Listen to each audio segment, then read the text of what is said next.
All right, everyone. Joe Biden is the gaffe master. He not to be outdone by maybe the Castro campaign lately. Yesterday, he made various speeches, and he said two stupid things. In one, the links in the description to both of these, and read them through TinyURL. They're just Twitter links, Twitter videos. Now, in one, he said something to the effect of poor kids were just as smart as white kids. Now, of course, he was trying to speak about the disadvantage, like the urban, the inner city minority schools and stuff. That's what he was trying to convey. There was a little bit of a pause after he said his line before people started clapping, and then he very quickly said, oh yeah, like black kids, rich kids, and he starts, sort of heaping upon his point in order to hide the fact that he'd made a significant verbal error. And then he said something like earlier in the day, or maybe it was the day before, but, things run together in politics when you're Joe Biden, I guess, at his age. He said, we choose truth over facts. Now, of course, what he meant to say is we choose truth over lies, like basically a hit at Trump, like he's misleading you, he's lying all the time, we want the truth, sort of thing. But this is classic Joe Biden. He's had this problem now for a number of years. Even when he was younger, like I don't think this is related to dementia. I think that his word slurring and some of his confusion might be the result of some, he's older now. I think that's possible. That being said, though, I think that his word choice being shitty is just a function of his word choice being. He's like a Dan Quayle sort of a character when it comes to his literary skills, I guess. He's a really funny guy. The thing is, he's got real optics problems. But here's the other thing is this: does this politically affect him? Not for such things. Little gaffes like this, where he just uses the wrong word, says something derpy. It's not gonna. Nobody cares. It's just gonna make him sort of like Bush or Dan Quayle, or some of these other derpmeisters throughout time who have maybe language problems. There's a little bit of a language barrier between Joe Biden and common sense anyway because of his political views. Just think of how terrible the language barrier is for a Cortez or Maxine Waters, someone who's a socialist. And the thing is that he's likely to be the nominee, regardless of this. The problem is when you get into the debates. Now, so far he hasn't had any major mistakes at the debates. If he makes it through the third round, he probably becomes the nominee, especially if he has a decent third debate performance. That probably seals the deal if he wins Iowa. He's looking good poll-wise there, at least in the limited number of polls we have. Yes, I'm fairly confident Joe Biden is obviously the front runner. He's never been behind in the polls at any point, including when he wasn't in the fucking race. Nobody else so far has had a moment in which they've truly risen up to seal the deal and potentially be the anti-Biden and grab away the electability card which Biden has consistently held. He's likely to be the nominee. He'll get on a stage with Trump, someone who will antagonize him 1,000 times worse than anyone on the Dem stage, and he will crack. That's basically my operative principle when I theorize about the upcoming election. The polls are going to get mighty tight.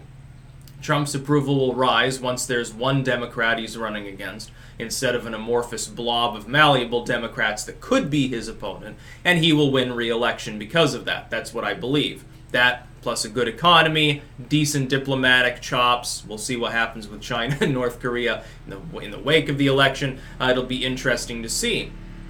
Somebody deciding to... Oh, no, it's an four-wheeler. I thought it was a lawnmower at first. Small town America, what can you do? At least it's not that dude with the dirt bike this time, backfiring all down the road. That's right. If it weren't in the inner city, I guess in New York City, some bikes backfired and people went running thinking they were under fire. It was really funny. It's like you can't tell the difference between that and a gunshot. My goodness, yeah, there's going to be a civil war. New Yorkers will rise up and promptly drop their weapons when they realize they make loud noises and jump a little bit in their hands. Joe Biden has this problem. Joe Biden's basic issue is himself. It's not anyone else in the field. Look, they can't touch him. They've never been ahead of him in the polls. There's one poll in the last aggregated period where one person, namely Warren, was above 20. In that same poll, Biden was at 25, and that's probably an outlier. Everything else shows him above 30. Some of them show him in the mid-30s now. That's probably true. He's probably up closer to 35, if you want to be honest. The thing is, Biden doesn't have He doesn't have the fieriness some of these people have, and so turnout for him among people who support him might be lower. That could be the spoiler. The wild card for the second-tier candidates like a Warren or Sanders might be the fact that they have higher turnout on primary day. It could boil down to that and them eking out a win in Iowa, knocking Biden down to the next level and then destroying him. It could happen. It's possible. It's just not likely. I think that's quite a gap to ride over. Warren at arguably 20 on a good day. Biden in the low 30s on a bad day.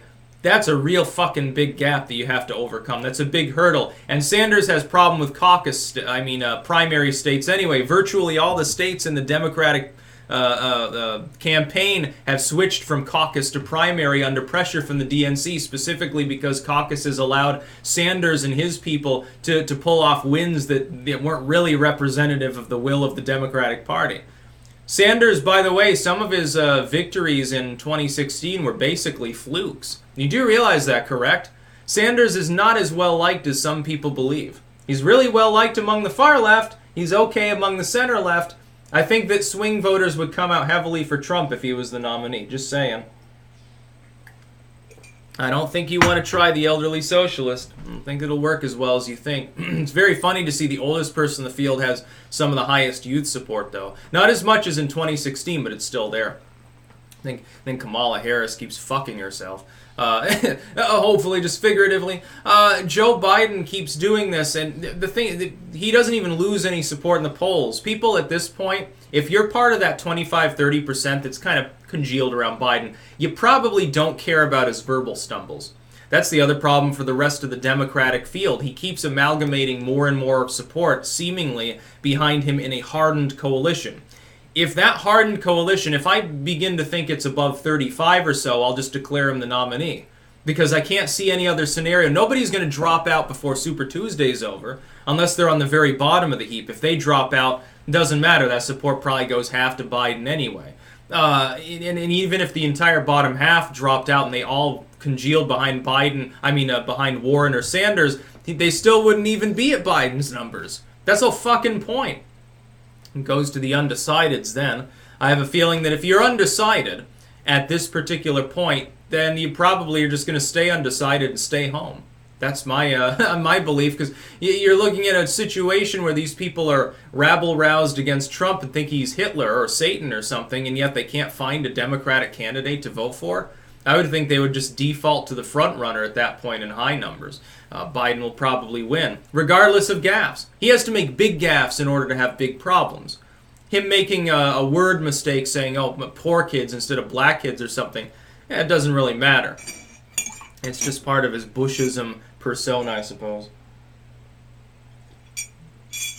I can't wait. Paul Joseph Watson the other day remarking upon the Democratic Socialist get-together, meet up there where they were doing jazz hands and cringy shit like that. Yeah, by the way, there's your civil war. They're going to take up arms against the United States. It'd be very, very funny. When they run out of Starbucks, all you have to do is shut down all the Starbucks and they'll stop rioting.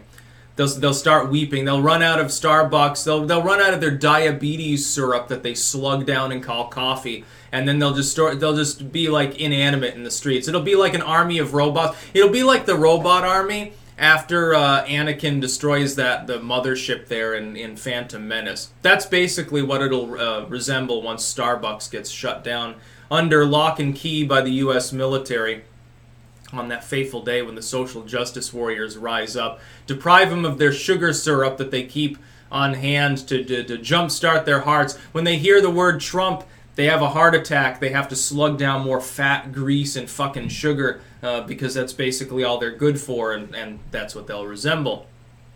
Joe Biden. Paul Joseph Watson pointed out, this election really is going to be a shit show. Yes, it is. Oh, isn't it great? Oh, I love it. I can't wait to see how it plays out. Yeah, it'd be funny to be in the Netherlands at the time. The Democrats wouldn't just say, fuck it, I'm staying over here because now the U.S. will be further left. It's possible, it's just not particularly likely. I'm still not seeing anybody in the field that I think can go toe-to-toe with Trump other than people who aren't being taken seriously. That would have been Gillibrand or Castro. They've both become unelectable. Buttigieg's the only man left standing that I think Buttigieg that could probably go up against Trump and run a halfway decent campaign. Yeah, I think that he could. but he's not going to get the chance. He's in 5th place. He's stubbornly at 5 or 6% in the polling. His aggregate is remarkably stable over time. He does well at a debate, it doesn't affect him. He does shitty at a debate, it doesn't affect him. He's just got his 5% cult of personality, I guess. I guess that's... Is this the segment of the party that's like, you know, gay, or LGBT or something? It's possible that it's identity politics based. He doesn't even make it a campaign platform.